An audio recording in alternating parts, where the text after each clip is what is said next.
इस वीडियो के अनुवाद की गुणवत्ता पूरी तरह से सही नहीं हो सकती है। हमने हर संभव प्रयास किया है कि अनुवाद सटीक हो, लेकिन भाषा की जटिलताओं और सांस्कृतिक भिन्नताओं के कारण कुछ भूल या अस्पष्टता हो सकती है। हम किसी भी गलती या असुविधा के लिए खेद व्यक्त करते हैं। यदि आपको किसी विशेष भाग का अनुवाद समझने में कठिनाई हो रही है, तो हम आपको विशेषज्ञ की सलाह लेने की सलाह देते हैं।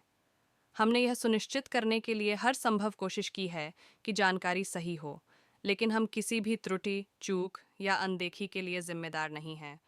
यह अनुवाद केवल सहायता के उद्देश्य से प्रदान की गई है और इसे कानूनी, वाणिज्यिक या अन्य पेशेवर सलाह के रूप में नहीं लिया जाना चाहिए।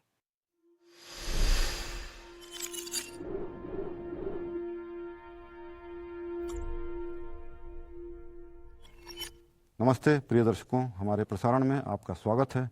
हम आपको एक और टेलीमास्टर में स्वागत करते हैं, जिसके दौरान हम बात करते हैं विकास के वर्तमान काम के बारे में। स्ट्रिंग ट्रांसपोर्ट विभिन्न विश्व क्षेत्रों में कौन सी परियोजनाएं वर्तमान में प्रगति पर हैं, कौन से मुद्दे उन्नत तकनीकी डिज़ाइनरों द्वारा हल किए जा रहे हैं। ऐसे मुद्दे हमारी मार्केटिंग टीमों और कार्यालयों द्वारा सुलझाए जाते हैं। ये 2024 की पहली कहानी है। आज हमारे साथ संपर्क में दुबई और मॉस्को स्क्वाड दुबई से हमारे साथ है ओलेग मार्कोविच जरेत्स्की, कहते हैं कार्यकारी निदेशक। मॉस्को की कंपनी डिस्कवरी से हमारे साथ संपर्क में है अरसेन बाबायान, संयुक्त राष्ट्र संघ के कार्यकारी निदेशक, स्ट्रॉन्ग टेक्नोलॉजीज LLC। और वह आइए आज हम उपलब्धियों पर चर्चा करें ना। इस साल कंपनी के पास पहले से ही है, हमने जो योजनाएं बनाई थी उनका क्या परिणाम है और सामान्य रूप से वे किस तरह से कार्य कर रही हैं। मैं शुरुआत करूंगा परंपरा के अनुसार पहले से ही ओलेग मार्कोविच को नर्वस। मुझे पता है कि हमारे दर्शकों को खुश करने के लिए कुछ है, साझा करने के लिए कुछ मैं कहना चाहता हूं कि हमारे पास भारत के लिए बहुत अच्छा काम हो रहा है, हम विकसित हो रहे हैं। कहाँ एक वाणिज्यिक परियोजना पर हस्ताक्षर किए गए। हम वास्तव में परियोजना के कामों को पहले ही शुरू कर चुके हैं। ये एक छोटी परियोजना है, इसका अधिक टूरिस्टिक महत्व है, परंतु फिर भी मुझे लगता है यह एक बड़ी पहल है जिसे हम जल्दी से बना सकते हैं। इससे किसी भी तरह की बड़ी समस्याएं नहीं होंगी, चाहे वह तकनीकी हो या व्यावसायिक। परंतु किसी भी सूरत में मैं जानता हूं कि फेडरल सरकार पहले इस परियोजना को वित्त पोषण करने का निर्णय लिया। प्रोजेक्ट और इससे भी ज्यादा राज्य सरकार को पहले से ही एक निश्चित स्थान मिल चुका है। परियोजना के लिए धन का आवंटन किया गया। इसीलिए मान लेते हैं कि यही वो उपलब्धि है जो हमने इस छोटी अवधि में हासिल की है। भारत में बाजार, ये एक विशाल बाजार है। हम इसे कम से कम हजारों विभिन्न वाणिज्यिक परियोजनाओं के रूप में मूल्यांकन करते हैं जिन्हें बनाया जा सकता है, और हम निश्चित रूप से एक के समाप्त होने की प्रतीक्षा नहीं करेंगे ताकि अगला शुरू किया जा सके। हम काम करते रहेंगे इस तरह के विभिन्न राज्यों, शहरों, निजी कंपनियों, हवाई अड्डे संचालक कंपनियों के साथ, विभिन्न शहरों के नगर पालिकाओं के साथ। वास्तव में बहुत काम किया जा रहा है, लेकिन नहीं चाहूँगा, ये नहीं कि जैसे नज़र लगाना चाहते हो, इस पर अभी बात करने की इच्छा नहीं है। और स्वाभाविक रूप से जैसे ही कुछ आगे विकास होगा, हम जरूरी नहीं, इससे हम बताएंगे और दिखाएंगे। हम दूसरे ढांचागत समझौते की बात कर रहे हैं। भारत में पिछले साल पहला अनुबंध हस्ताक्षरित हुआ था और इस साल हमने दूसरा हस्ताक्षर किया। हाँ, ये एक अलग परियोजना है। पहली परियोजना जिसे हमने शुरू किया वह है हवाई अड्डे पर काम से संबंधित एक विशेष हवाई अड्डे में, लेकिन दुर्भाग्यवश हमारा काम वहाँ थोड़ा रुक गया क्योंकि सुरक्षा बलों के साथ कुछ अनुमतियां प्राप्त करने में देरी हुई रक्षा मंत्रालय द्वारा। वहाँ कुछ विशेषताएं हैं, इसीलिए परियोजना रोकी नहीं है, बस कुछ और अनुमोदनों की प्रतीक्षा में अस्थायी रूप से रोक दी गई है। फिर भी हम रुके नहीं, बल्कि एक और परियोजना शुरू की और कम से कम 2 और परियोजनाएं तैयार हैं, ऐसा कहा जा सकता है। लेकिन ये एक सामान्य प्रक्रिया है क्योंकि सभी इंफ्रास्ट्रक्चर प्रोजेक्ट्स बड़े हैं, खासकर एक हवाई अड्डा ये एक रणनीतिक वस्तु है। यहाँ समझ में आता है कि सभी नरक के चक्रों को पार करना जरूरी है। बोलते हुए इस बारे में कि कुछ हिस्सा जमीन का वह हस्तांतरित हो जाएगा, सुरक्षा बल एयरपोर्ट की ओर और हम प्रोजेक्ट को छोटा कर सकते हैं। तकनीकी दृष्टिकोण से आसान, इसलिए पहले प्रोजेक्ट में इंतजार करना बेहतर है। चलिए, शायद हम जिस काम को कर रहे हैं उसकी खासियत पर थोड़ा और विस्तार से रुक सकते हैं। पहले उल्लिखित परियोजना के बारे में जिस पर हम पिछले साल से काम मैं कर रहे फिर हैं भी और अनुबंधों के साथ दूसरी परियोजना पर थोड़ा और ध्यान देना चाहूँगा, क्योंकि यह अधिक टूरिस्टिक लगता है। बहुत सारे लोगों के साथ एक पर्यटन स्थल, बहुत सारे पर्यटकों के साथ। सबसे पहले हम ये जानते हैं कि भारत अब भी घरेलू पर्यटन को बढ़ावा दे रहा है और तदनुसार इस स्थल को अधिक आकर्षकता और अधिक गति देने के लिए इसीलिए यह रेखा बनाई जाती है, ताकि एक तरह से कहें तो पर्यटक इस आकर्षण को देख सकें, इसका अवलोकन कर सकें। वह छोटी है, 1 किलोमीटर से ज़्यादा नहीं, लेकिन फिर भी मैं फिर से कहता हूँ यह तो व्यावसायिक दृष्टिकोण से भी बहुत आकर्षक है। और मुख्य बात यह है कि इसे सरकार द्वारा वित्त पोषित किया जाता है, इसलिए वहाँ किसी भी तरह की रियायतें नहीं हैं। संयुक्त निवेश, यह सब सरकार द्वारा वित्त पोषित है और वित्त पोषण पहले ही पुष्टि की जा चुकी है। हवाई अड्डे के बारे में यह भी एक परियोजना है जिसे राज्य सरकार द्वारा वित्त पोषित किया जाएगा, लेकिन फिर से कहता हूँ मैं अभी इसके बारे में नहीं, इस पर मैं ध्यान केंद्रित करूंगा, क्योंकि यह दुर्भाग्यवश इन मुद्दों को जमीन के साथ आवंटन के साथ हल करने तक रुकी हुई है। मैंने इन विशिष्ट परियोजनाओं के बजाय उद्देश्यों पर बात करने का सुझाव दिया था। मैं आश्वस्त हूं कि आप सोच रहे होंगे कि क्यों हम आज शहरों और हवाई अड्डों के बीच के संबंधों पर चर्चा कर रहे हैं। धन्यवाद हमारे साथ बने रहने के लिए। नए मिलने तक कोई कमी नहीं करता। दिशा और क्यों विशेष रूप से पर्यटन स्थलों का उपयोग, यानी हमारी तकनीकों का पर्यटन क्षेत्रों में उपयोग, आकर्षण पर वस्तुओं पर हम एक संभावनाशील दिशा के रूप में भी देखते हैं। मेरा मानना है कि हम यहाँ इसे कई बार पहले भी कह चुके हैं, मुख्य रूप से टैरिफ नीति के मुद्दे महत्वपूर्ण होते हैं। खैर, बिल्कुल बिल्कुल मुख्य मुद्दा ये है कि अभी मुख्य रूप से सभी विकासशील देशों पर जिन पर हम सक्रिय रूप से काम कर रहे हैं, उन्हें बेशक बजट की समस्याएं हैं। ये वित्तीय अस्थिरता और अन्य सरकार को मजबूर करती है। नगर पालिकाएं आमतौर पर सार्वजनिक निजी साझेदारी की संरचना को चुनती हैं, यानी कि समझौता। इसीलिए ठेकेदारों के लिए तो सबसे पहले वे परियोजनाएं दिलचस्प होंगी जो सीधे व्यावसायिक लाभकारी होंगी, जो सीधे लाभ देंगे। मान लीजिए एक शहरी मेट्रो परियोजना, कोई भी मेट्रो बेशक शहर में, ये एक विशाल संख्या प्रदान करती है। इसके बाद के लाभ यानी फायदेमंद हैं। उपनगरीय क्षेत्रों के विकास के बारे में बात करें तो लोगों को शहर के अन्य क्षेत्रों में नौकरी पाने की संभावना, जैसे कि संपत्ति की कीमतों में वृद्धि, और इसीलिए कई शहर, हाँ मैं समझता हूँ ज़्यादातर शहर वे योगदान देते हैं सार्वजनिक परिवहन, मेट्रो। यद्यपि हमें इसे महीने दर महीने, वर्ष दर वर्ष डेट करना पड़ता है, क्योंकि यह स्पष्ट है कि शहर के विकास के लिए यह एक बड़ा फायदा है। लेकिन अगर हम कंसेशंस के बारे में बात करें तो कंसेशनधारी के लिए, उसके लिए सबसे महत्वपूर्ण चीज़ है लाइनों के संचालन से सीधे लाभ कमाना। और वास्तव में ऐसी लाइनों के बारे में उनमें से बहुत सारे नहीं हैं जिन्हें खासकर विकासशील देशों में सोचा जा सकता है, जहां आबादी की खरीद क्षमता बेहद कम है। खैर, दुर्भाग्यवश ऐसा ही है, यानी लोग टिकट के लिए भुगतान नहीं कर सकते। आधा डॉलर या $1, कभी कभी उससे भी कम, केवल इसलिए कि जीवन स्तर कम है, वेतन कम है। इसीलिए लोगों को परिवहन करना कुछ छोटे पैसों के लिए सरकार को इसे निधि देनी चाहिए, और मात्रा की गारंटी देना और टिकट की कीमत की गारंटी देना। सरकारी संगठन जैसे सरकारें, नगर पालिकाएं, वे नहीं चलते। लेकिन कंसेशन धारक के लिए निश्चित रूप से ये महत्वपूर्ण है कि एक व्यक्ति भुगतान कर सके। टिकट के लिए राशि जो इस परियोजना को खरीदने की अनुमति दे, और वो भी जल्द से जल्द में 5 से 7 साल के दौरान। और वास्तव में ऐसी परियोजनाओं की संख्या बहुत कम है, और वास्तव में उनके लिए पहले से ही प्रतिस्पर्धा चल रही है।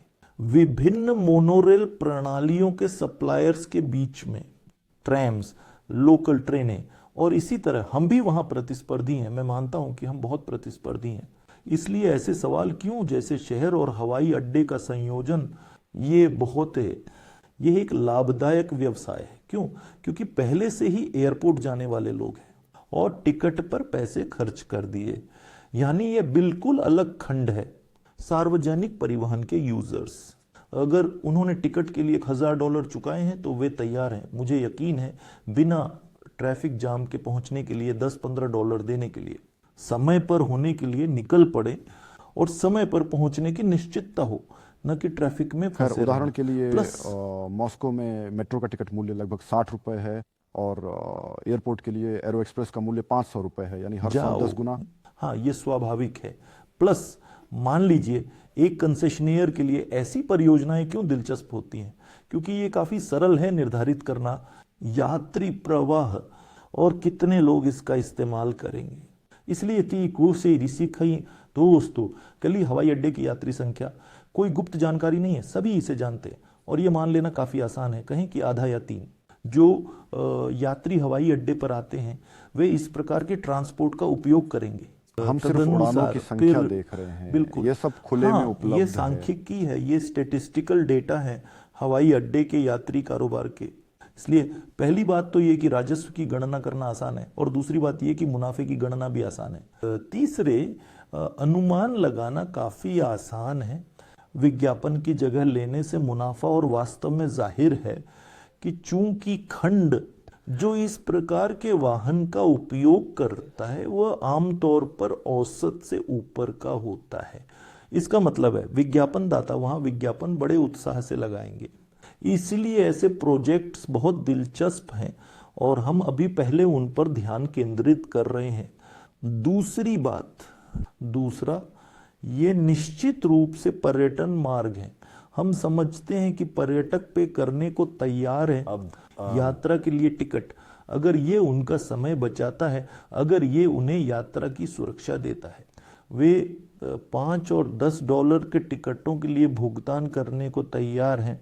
और यही कारण है कि पर्यटकों की संख्या भी अनुमानित है, एक संख्या जिसे आसानी से तकनीकी आर्थिक औचित्य पर अनुमानित किया जा सकता है व्यापार योजना के लिए, ताकि आकर्षित कर सकें निवेशकों।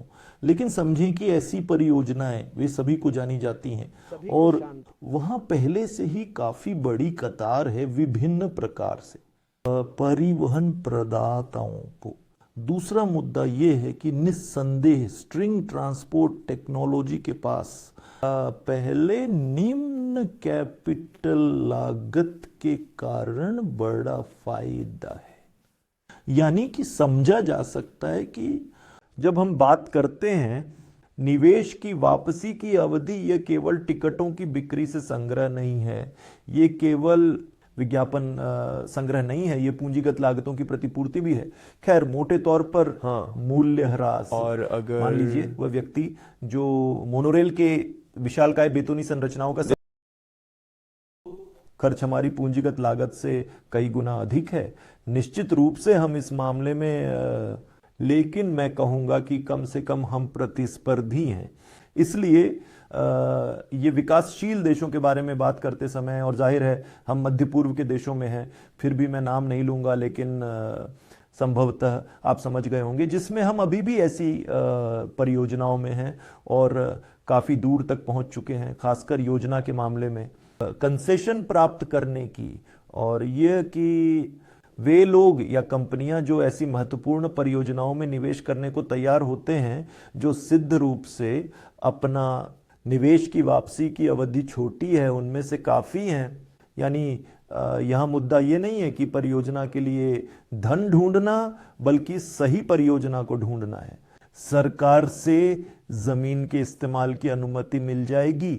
और खैर येवगेनी ओलेगोविच, आप समझते हैं ये एक बहुत ही जटिल कानूनी प्रक्रिया है, रियायती समझौते का विकास और बहुत कुछ, यही सब है, गुजरना जरूरी है, लेकिन वास्तव में हम अब भी यही कर रहे हैं। हमने इसके बारे में पिछले साल के अंत में विस्तार से बात की थी, जब हमने संरचना को सामान्य रूप से चित्रित किया था कि किसी भी अजीबोगरीब परिवहन परिसर के कार्यान्वयन के लिए सौदे मौजूद हैं। जहां भूमि संबंध भी हैं वहां है तो कोई निवेश करने वाली संस्था भी है। क्रेडिट संगठन जो एक नहीं बल्कि कई हो सकते हैं, उन्हें आपस में जोड़ना ज़रूरी है। जहां सरकारी पक्ष अनिवार्य है, जहां कई इच्छुक लोग हैं, उसमें प्रमाणीकरण के प्रश्न और विविध मोटे तौर पर मैं बस एक उदाहरण देना चाहता हूं, मुझे याद नहीं पिछली बार बताया था या नहीं, लेकिन मान लीजिए अबू धाबी में उन्होंने फैसला लिया और ट्रामवे सड़कें बनाना शुरू किया। कम से कम मैंने ये प्रेस से देखा है, मुझे लगता है ये कोई गुप्त नहीं है, गुप्त जानकारी नहीं है, मैं दावा नहीं कर सकता। कौन सी कंपनी उस शहर में हाई स्पीड ट्राम की तकनीक की आपूर्ति करेगी? मैं बस ये कहना चाहता हूं कि इसके बारे में बातचीत यानी लगभग 20 साल पहले शुरू हुई थी। यानी ये सब कुछ 15 साल, ये वह समय है जब कहें तो एक टेक्नोलॉजी पेश की गई थी और फिर ये सब समन्वय हो रहा था।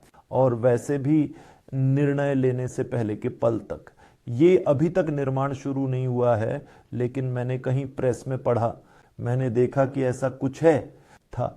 मैं मानता हूं कि हम स्ट्रिंग टेक्नोलॉजीज में आगे बढ़ रहे हैं।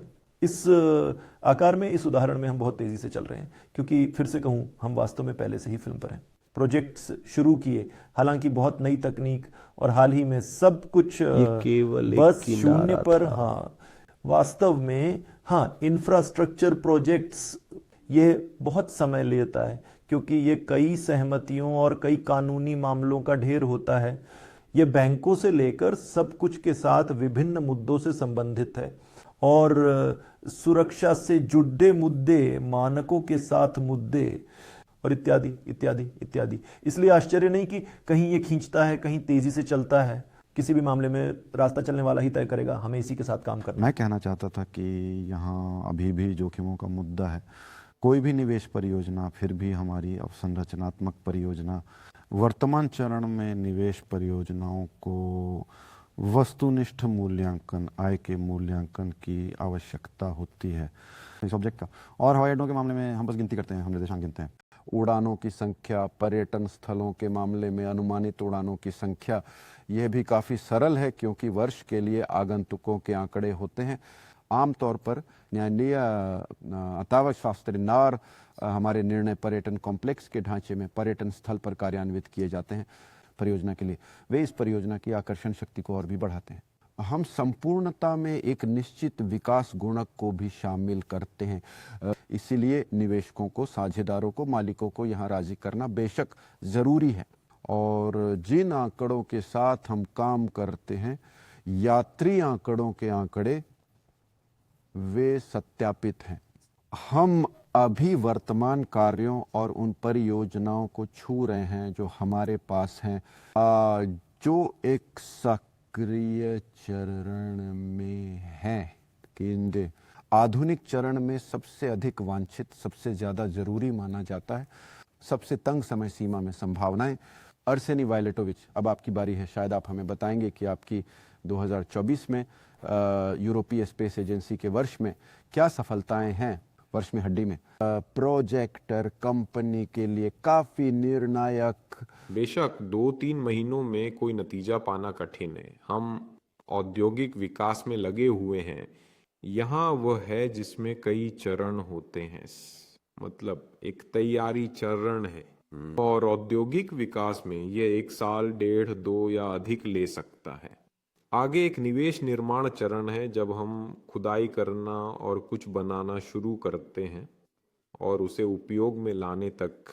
अंत में तीसरे चरण में, जब हमने वास्तव में ऑब्जेक्ट को लॉन्च किया, हमें प्रोजेक्ट की क्षमताओं पर पहुंचना चाहिए। कुछ कमियों को दूर करना, सिस्टम को ट्यून करना और सामान्य रूप में सेट करना। आगे सफल संचालन 25, 50, 100 साल। और इसी तरह ये सब चरण वे बहुत, इसलिए परिवहन इंफ्रास्ट्रक्चर परियोजनाओं को आधार बनाना अक्सर बहुत लंबा चलता है। अप्रत्यक्ष आर्थिक प्रभावों के औचित्य के बारे में, यानी ये कि इन सभी प्रणालियों को सबसे पहले तिथि अनुसार रखा गया है, इस बात के बावजूद कि स्ट्रिंग ट्रांसपोर्ट हम बात कर रहे हैं, केवल प्रतिस्पर्धी क्षमता के बारे में नहीं, बल्कि मार्च में हमारे पास जो प्रतिस्पर्धी लाभ हैं, एक शब्द है, हमारे पास विभिन्न प्रकार के प्रतिस्पर्धी लाभ हैं, और फिर भी उदाहरण के लिए स्ट्रिंग ट्रांसपोर्ट सिस्टम अक्सर व्यावसायिक रूप से आकर्षक नहीं होते हैं। कहने का मतलब है कि परियोजनाओं में डेटिंग तत्व होता है, यानी वहां पर कुछ दीर्घकालिकता होती है, जैसे 5, 7, 10 और 15 साल निवेश की वापसी की अवधि। इसलिए सरकारी धन का योगदान आवश्यक है। ये सरकारी सहायता है और इसका मतलब है कि उच्च जवाबदेही, जांच करने वाले नियंत्रण अधिकारियों, प्रारंभिक तैयारी, विश्लेषण, विशेषज्ञता, बहुत बहुत बहुत, वैसे जैसा कि आप समझते हैं हर जगह अधिकारी होते हैं जो मोटे तौर पर जवाबदेह होते हैं कानून के सामने और वास्तव में गलती करने से बहुत डरते हैं। खैर, हम भी वास्तव में चिंतित होते हैं, लेकिन सरकार के मामले में सब कुछ आमतौर पर यह कहीं अधिक कठोर होता है, इसलिए अधिक समय लगता है। और वास्तव में परियोजनाएं, उनका निर्माण चरण के लिए तैयारी, कहने का मतलब है, जैसा कि मैंने कहा, तो इसमें 2 साल लग सकते हैं। बेशक और भी बहुत कुछ है। परिवहन की प्रगति में जटिलताएं होती हैं, परिवहन अवसंरचनात्मक कार्यों में, यहाँ तक कि मानकों में भी, और नवाचारी तो और भी अधिक। उदाहरण के लिए सहयोगियों ने मुख्य रूप से जोखिमों के बारे में बात की थी, विशेषकर उनसे जुड़े जोखिमों के बारे में, यात्री प्रवाह, प्रदर्शन आदि का मूल्यांकन। हाँ, तो यात्री प्रणालियाँ और यात्री परिवहन, ये परियोजनाएं बहुत विशेष तरीके से व्यवस्थित हैं। ग्राहकों को यह उनकी कहानियां निस्संदेह सत्ता हैं, इसलिए वो अधिकारियों के साथ, डरों के साथ, जोखिमों के साथ, वोटिंग के साथ नहीं हो रहा। सामान्य नागरिकों को नष्ट करना है, वो है लोग जो वास्तव में काम पर जाते हैं, काम से वापस आते हैं, पर्यटक जो घूमते हैं। इसे कहने का तरीका है कुछ सामान ले जाया जा रहा है और इसी तरह यहाँ, और इस अर्थ में यात्री प्रवाह का अनुमान ये है, एक संभावित अनुमान है। इसीलिए कठोर पहाड़ी नहीं, वित्तीय संस्थाओं की ओर से निश्चित रूप से संदेह है। वे चाहते हैं, जिन्हें विशेषज्ञ सत्यापन कहा जाता है। खैर, जैसा कि आप समझते हैं, विशेषज्ञ वह बहुत ही संकीर्ण परत है जो वास्तव में कहते हैं कि उन्होंने बहुत लंबा अध्ययन किया है और अब वह यहाँ वे अपनी क्षमताओं को धन में बदलना चाहते हैं। विभिन्न प्रकार के विशेषज्ञता के अलावा जिम्मेदारी भी होती है, लेकिन ये उच्च क्षमताएं हैं, इसीलिए ये बहुत महंगा है। ये खुशी और पूरी दुनिया में है, ये केवल हमारे यहाँ या ओलेग मार्कोविच के पास नहीं है, ये पूरी दुनिया में है। ऐसी कहानी है, और मैं ध्यान दिलाना चाहता हूँ कि ये खर्च तब तक उठाने पड़ते हैं जब तक कि वास्तव में उसको किसी विशेष परियोजना को आगे बढ़ाने का निर्णय स्वीकृत है। यानी ये खर्च व्यर्थ हो सकते हैं। यानी ये तैयारी का चरण है। ये खर्च एक परियोजना को आकार देने, इसकी व्यापारिक और आर्थिक परिदृश्य को स्थापित करने के लिए है। कुछ सूचनाएं, मौसम विज्ञान संबंधी मुद्दों पर एक परियोजना का निर्माण करना, जिसे बाद में अधिकारियों के सामने रक्षा करनी होगी, वित्तीय संस्थानों के सामने, इंजीनियरिंग समुदाय के सामने, बजट से पहले, ऐसा कहें मेरा मतलब है ये बहुत ऐसा है, ऐसा कहें एक मुश्किल हस्तनिर्मित कहानी है और लंबी, वैसे लंबी, महंगा है। इसलिए कोई इसमें काफी खर्चे हैं, दोनों समय और पैसों लेकिन में। ये बिल्कुल सरल है। खेल। आप वास्तव में उसी के बारे में बात कर रहे हैं जो हमारे यहाँ विशेष रूप से पूछा जाता है। लोगों के खिलाफ सहयोगी प्रौद्योगिकी के विकास के साथ जाता है। जैसा कि मालूम है, पिछले साल हमारी कंपनी का ऑडिट हुआ और हमने दिखाया कि हम पहली बार संस्थापन के समय से स्वयं को वित्तीय रूप से स्थायी कर पाए। और सवाल उठते हैं कि आखिरकार अतिरिक्त धन की आवश्यकता क्यों है, जब हम पहले से ही कमा रहे हैं और काम का समर्थन कर सकते हैं। इसी तरह से ये सारे प्रोजेक्ट्स में, क्योंकि बड़ी कंपनियां भी प्रोजेक्ट्स पर काम शुरू करने से पहले सालों तक पैसे खर्च करती हैं, परियोजनाएं इसमें निर्माण पर आती हैं और आपके बयान के अनुसार वित्त पोषण प्राप्त करना शुरू करती हैं। वो थोड़ा सा है। मेरी तरफ से भी ये निस्संदेह ऐसा ही है, क्योंकि ये एक कैच-22 की तरह है। मतलब अगर आप पैसे नहीं खर्च करते हैं तो आपको प्रोजेक्ट नहीं मिलेगा, आपको प्रोजेक्ट नहीं मिलेगा, मानो पैसे खर्च करने जैसा है निश्चित रूप से। और मुख्य बात ये समय लेता है। देखो, मैंने बस एक उदाहरण दिया, मैं बहुत सारे उदाहरण दे सकता हूँ। मैं कुछ अधिकारों को ठेस नहीं पहुंचाना चाहता, पर ये कम से कम 10 से 12 साल की निरंतर मेहनत और निश्चित निवेश की बात है। प्रस्ताव बीते कुछ सालों में जो कंपनी अब इन ड्रामों के साथ प्रस्तुत हो रही है, उनका एक कार्यालय था, वे काम करते थे, वे बहुत सारा पैसा खर्च करते थे मुझे वास्तव में कुछ भी नहीं मिलता है। हाँ, मैं बस ये कहना चाहता हूँ कि जिस परियोजना में हम सभी हैं निवेशक, मतलब यह नई तकनीकी का निर्माण का प्रोजेक्ट है, वो टेक्नोलॉजी का कार्यान्वयन हो चुका है, पर इसे लागू करने के चरण को मेरे हिसाब से थोड़ा कम आंका गया था। बस ये वास्तव में बहुत अधिक जटिल है, जैसा कि पहले सोचा गया था और यहाँ तक कि हमारे निवेशक सोचते हैं। तो क्यों? क्योंकि जोखिम आर्थिक दक्षता और किसी भी मार्ग के पारिश्रमिक से जुड़े होते हैं। ये जो कहलाता है आर्थिक निवेश का जोखिम, लेकिन बात यह है कि नवीन प्रौद्योगिकी में कई अन्य जोखिम भी होते हैं जो उसे प्रभावी ढंग से कार्यान्वित करने से रोकते हैं। खैर, पहली बात तो यह है कि परिवहन ढांचागत प्रौद्योगिकी फिर से ये एक बार फिर निर्माण है। निर्माण हमेशा एक गंभीर बात होती है, हमेशा जिम्मेदारी भरा होता है, और यह इस बात पर निर्भर नहीं करता कि आपके पास पैसा है या नहीं, बल्कि सरकार क्या सोचती है, नियामक एजेंसियां और विशेषज्ञ इस बारे में क्या सोचते हैं आदि। अर्थात आप निर्णय लेने में स्वतंत्र नहीं हैं। निवेश निर्णय में आप कई मायनों में निर्भर करते हैं, कई इंस्टेंस जो अपनी बात कहने के लिए भी हैं या नहीं। और यहाँ आत्मविश्वास सवाल उठता है, ये बहुत से सवाल हैं। सबसे पहले क्योंकि हमारे पास परीक्षण क्षमताएं हैं, देखो, और पहली परियोजनाओं का कार्यान्वयन बस होने ही वाला है।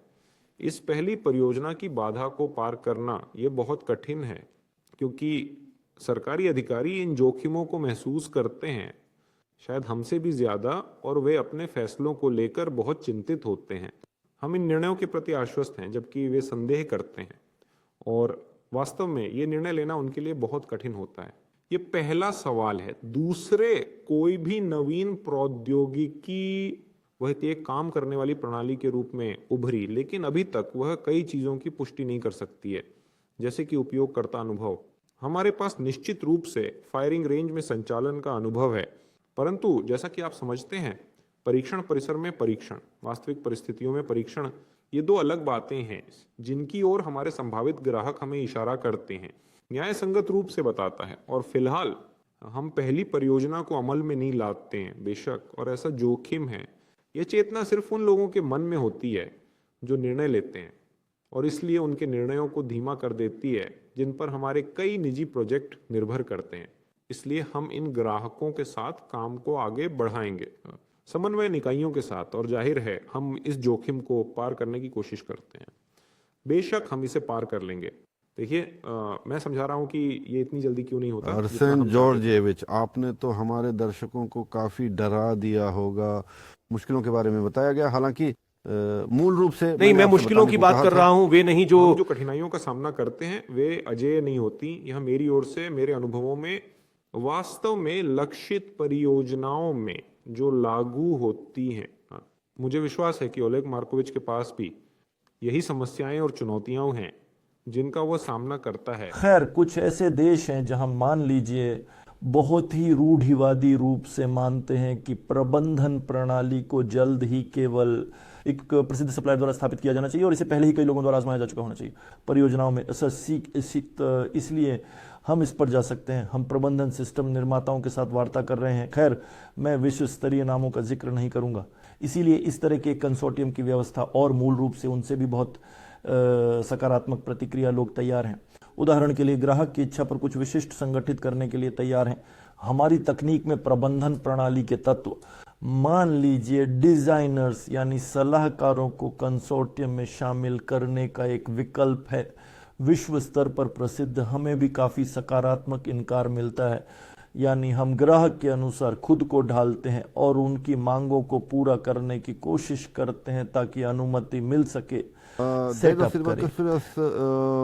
तो आप इस तरह से जवाब से भटक गए। आपने कहा था कि कई मुद्दे हैं जिन्हें हल करने की ज़रूरत है। पहली बात तो ये है कि ज़रूरत है, उसे खोजना होगा जो परियोजना को लागू करने में रुचि रखता है। हमने इसे पाया। हम पिछले समय में आपसे बात कर रहे थे, इस जानकारी को व्यापक रूप से विकसित किया गया था कि उदाहरण के लिए कोयला शिविरों में रुचि थी। पिछले साल के अंत में हम अर्खांगिल्स्क क्षेत्र में मिले थे। कुछ वस्तुएं हैं, कई दिशाएं हैं। हम कजाकिस्तान के बारे में भी बात करेंगे। मैं जानता हूं कि इस क्षेत्र में हमारी कुछ खास सफलताएं हैं और ये जुड़ी हैं उस तकनीक से। भारत को जैसे आपने कहा वैसे ही लागू किया गया है। वे उस चीज़ से संबंधित हैं जो पहले से ही मौजूद है।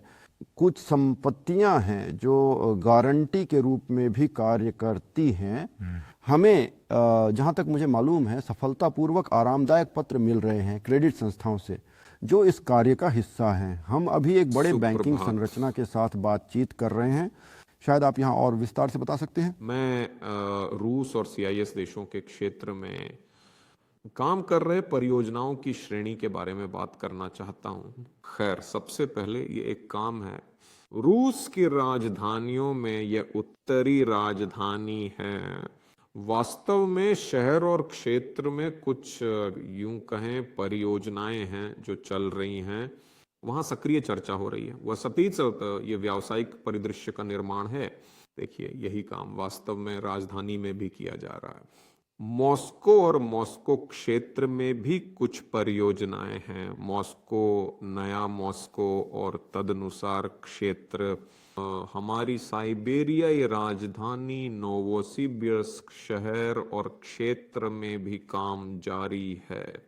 वोल्गा नदी के साथ अनेक परियोजनाएं हैं।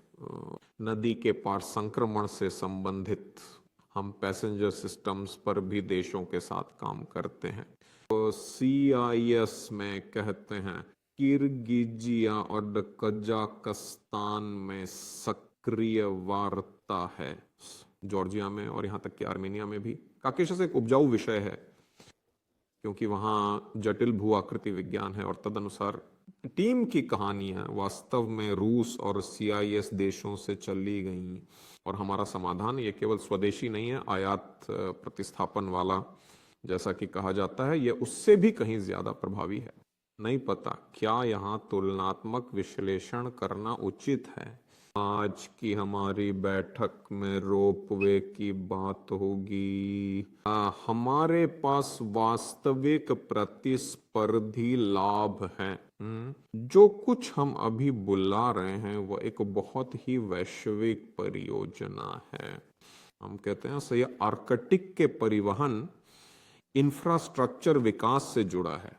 रूस के आर्कटिक क्षेत्र खनिज संपदा से समृद्ध। तो कहने का मतलब है बांधने, दोहराने, तो कहने का मतलब है समुद्री गलियारे का काम, लेकिन समुद्री नहीं, उत्तरी समुद्री और सीमा सुरक्षा, परिवहन अवसंरचना के रूप में कहने को, क्षेत्र का निर्माण, विभाजन रेखाएं, ऐसा कहें तो। इन्हें बहुत सारे फायदे हैं और वास्तव में यह आर्कटिक के विकास का एक तरीका है। और वहां वास्तव में रस्सी आधारित परिवहन के माध्यम से एक पूरे देश की संसाधन क्षमता को काफी विस्तारित करने की संभावना है, क्योंकि कई पहले से खोजी गई जगहें तुरंत बन जाती हैं, ट्रांसपोर्ट सुलभ, निष्कर्षण योग्य, और इसमें एक विशाल आर्थिक महत्व है। इसीलिए ये सभी सवाल हम काफी सक्रिय रूप से और व्यापक रूप से जुड़े हुए हैं। इसके अलावा जो हमारे पास प्रतिनिधित्व के रूप में कुछ काम है जो स्थानीयकरण से जुड़े मुद्दों को हल करने से संबंधित है, प्रौद्योगिकी और द्वारा प्रमाणीकरण, और इसलिए ये गैर विशिष्ट परियोजनाएं हैं, लेकिन ये भी महत्वपूर्ण है। काम जो सच कहूं तो चल रहा है, जो बहुत जरूरी और बिल्कुल आसान नहीं है, सरल। धन्यवाद अर्सेनी गवरिलोविच। मुझे लगता है कि यहाँ ये बताना महत्वपूर्ण है कि आपने क्या उल्लेख किया है। बहुत विस्तृत कार्य मोर्चा है और यह दर्शाना महत्वपूर्ण है कि ये कार्य बाहर किए जा रहे हैं।